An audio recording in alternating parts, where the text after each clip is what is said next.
واش عمرك شفتي لاعب وقلتي واو هذا لاعب كبير، ولكن الحقيقة الأرقام ديالو ضعيفة بزاف؟ المشكل ماشي في العين ديالك، المشكل في طريقة التفكير ديالك على الكرة. حيت الكرة اليوم ما بقاتش غير إحساس، ولات علم دقيق كيتقاس بالأرقام. زمان الناس كانوا كيشوفوا اللاعب غير بالأهداف والتمريرات، ولكن هذا الشيء ناقص بزاف. اليوم كاينين مئات الإحصائيات اللي كتكشف الحقيقة اللي العين ما كتقدرش تشوفها.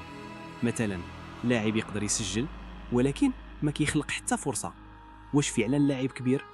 ولا لاعب ما كيسجلش بزاف ولكن كيبني الهجمة وكيصاوب الفرص؟ شكون فيهم أهم؟ هنا كيدخلوا الإحصائيات باش يعطيوك الصورة الكاملة، ماشي غير اللقطة اللي شفتي. بحال إلا كتفرج في فيلم ولكن كتعيش غير دقيقة واحدة، واش غتفهم القصة كاملة؟ الإحصائيات هي الفيلم كامل، ماشي غير اللحظة اللي بان لك فيها اللاعب زوين.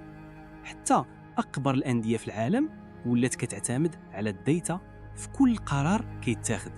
المدربين اليوم ما كيعتمدوش غير على العين ولكن على الأرقام باش يفهموا اللعب. كاينين لاعبين القيمة ديالهم ما كتبانش بالعين، ولكن الإحصائيات كتكشف التأثير الحقيقي ديالهم. الديتا كتكشف لاعب اللي خدام بصمت ولكن التأثير ديالو كبير بزاف في المباراة.